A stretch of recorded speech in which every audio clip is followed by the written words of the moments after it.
تأکید کنم بر اربعین امام حسین علیه السلام. از حالا خصوصا تو مجالس، تو این ماهواره ها، تو این موبایل ها، این چیزایی که دست جمعی میرسه به این و اون، به همه، به اکثر مردم، جوری بشه که روز به روز، سال به سال، اربعین امام حسین پررنگتر، پرشورتر، بهتر انجام بشه.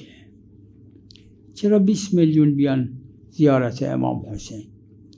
چرا 30 میلیون نشه؟ چرا 40 میلیون نشه؟ چرا 100 میلیون نشه؟